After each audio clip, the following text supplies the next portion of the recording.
One thing I do want to show is how to apply the Tsai.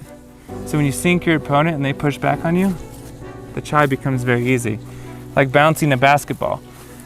So what happens is when you relax and sink on your opponent's center, eventually they get to a point where they have to tense and resist. And when that happens, you can easily capture that backward momentum. Like when you're walking down the stairs and you're expecting there to be another stair, and you put your foot on the ground, but you still lose your balance. The reason that is because you were expecting to step farther than you did. So when someone's expecting resistance and all of a sudden there's not resistance, they easily lose their balance. And so Tai Chi is about how you can relax and follow your opponent's intention and cause them to lose their balance. So when you lose their balance, then you just, I don't want to just throw them back into a tree. So I was just showing you, when you Tsai, it's just a simple, just dip. It's called a pluck because you're plucking your opponent up because really you're just moving out of the way and then taking advantage of the backside of the forest as it goes by you. So when I want to pluck him, he's coming up, and then as it comes around, then I'm on the backside, then it's boop, right? So learning to feel is important in Tai Chi. Otherwise, you can't feel like right here, he keeps going like this, so you just follow your opponent. The whole goal in Tai Chi is to follow your opponent. So if he has his own intention, then you follow it. So right here, he stopped. He's no longer going up, so I can't just push him this way because he's no longer pushing his hands up. I'm not following his intention. So you can just wait. You sink pressure.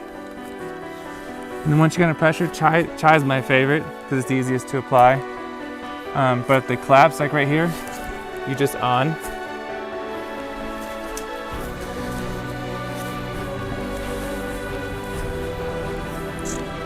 So it's better, but now he has an outward intention. So whenever someone has an outward intention, you can always Tsai them. So if they're not following you, and they start to tense, like right here, his force is going up in this way. So you just follow the force that way. Because the momentum is already heading that direction. You're just giving it a light tap. So when you learn to follow your opponent's, see, I just gave it a light tap and he went that way. Or here, light tap, and he goes back. It doesn't look like he's not resisting. I assure you, he doesn't want to move. But the point is, when the momentum's coming around like this, you can just follow the momentum. And if he can't change and follow you fast enough, he's going to lose his balance. So that's why Peng Li Jian is important, because it teaches you to follow and not have your own intention. The speed at which you go is the speed at which the opponent's going. If he pushes fast, I go fast, because I'm following. I'm not just doing Li, I'm Liing while following.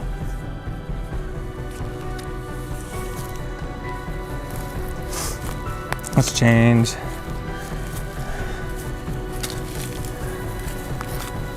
Probably don't have a mattress out here.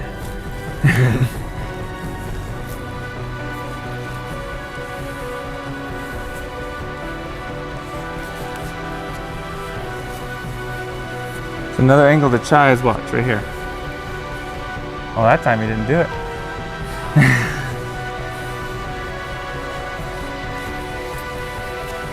See right there though? It's because you're late. Right here, you're late. I can already. And you're not taking over. Right here, no pump. You gotta take over with pump, remember? Right here, you should be taking my force and turning it. You feel the difference? So look here. Versus, I'll show you what you do. Mm-hmm. You feel how you can just release straight right now. Mm-hmm.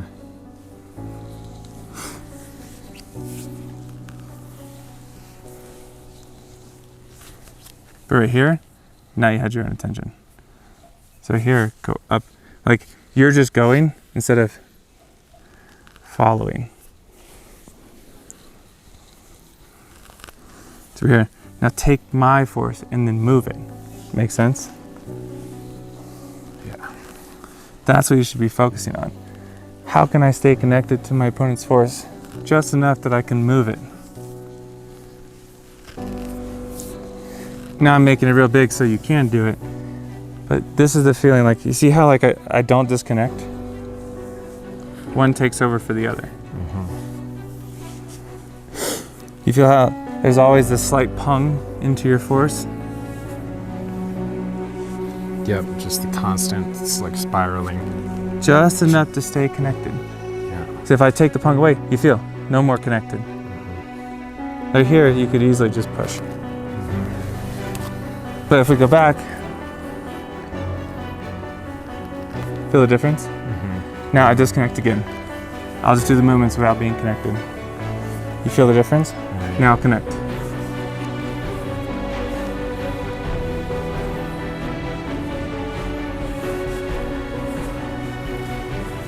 It's like you're super solid, but at the same time, there's nothing to push against. Yeah, because I'm using Peng to stay connected, and then I use my waist to essentially look at my arms.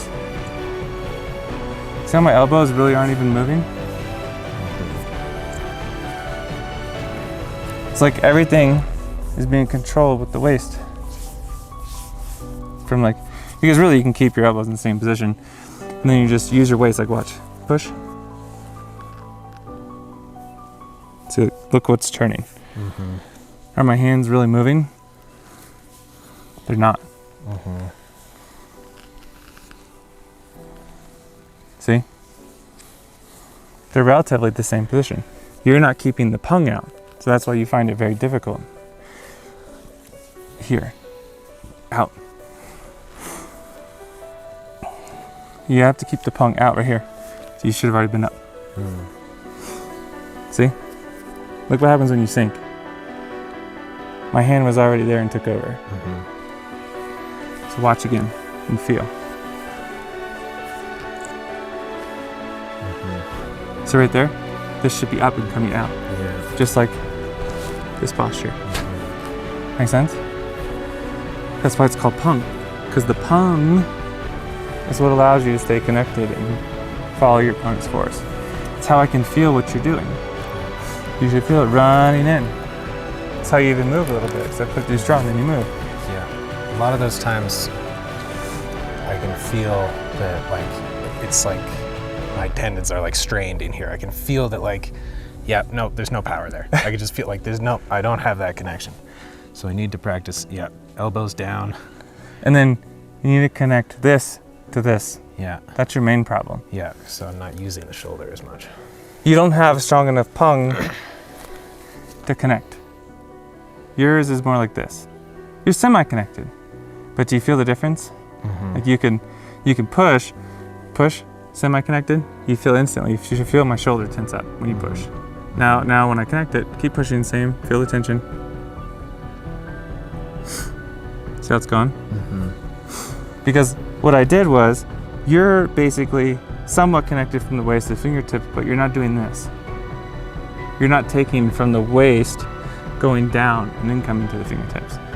Feel how much stronger it is? But if I just use my waist, now you feel it's different. I'm using the waist, but I'm not doing this. I'm not connecting from the ground to my fingertips. I'm only connecting loosely from my hips to my fingertips. So if you want to, that's why you have to drop the elbow and shoulders, so that you can feel the back of my waist and then feel my shoulder at the same time.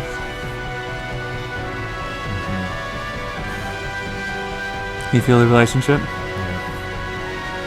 But if it's up here, you can't really connect them. You can a little bit, but it's not the same as if you let them sink and then boom. The power comes from turning down, then it comes up. Does that make sense? So that's what this is important. That's what I was trying to talk about earlier in the video. Learning to come out and stay just enough connected so that you can feel and follow your opponent's intention. So learn to use your body movement more instead of just your hips turn. Like the forward and back movement, I think, is what you're missing mostly. Because the pressure, if I do full Peng, the pressure is too much, and so you tense up. Because you're not moving. Right here, you're taking over with this. You didn't move my force, it's still coming. Just like I showed you, your Peng has to take over right here. As you're coming around, I have to be there. You feel how it took over?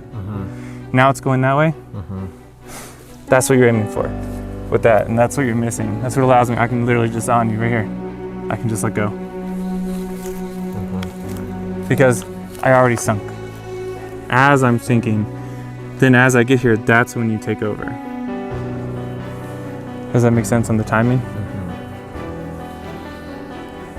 See, you're late again. I've already gone down. Okay, yeah. Feel for when I'm coming around instead of going down. Like right now. G and then take over. And it's because your G is a little late.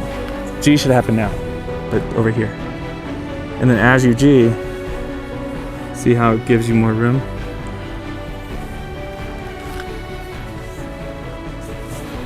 And this is what I was talking about, learning the interplay. When you're supposed to do it. See how you see it? I'm already G'ing. I'm already leading. You should be G'ing down to me, so I have to sink. And then you should be doing this. Nothing says you can't start moving if you're a little late. This left arm to the left and taking the force. Does it make sense?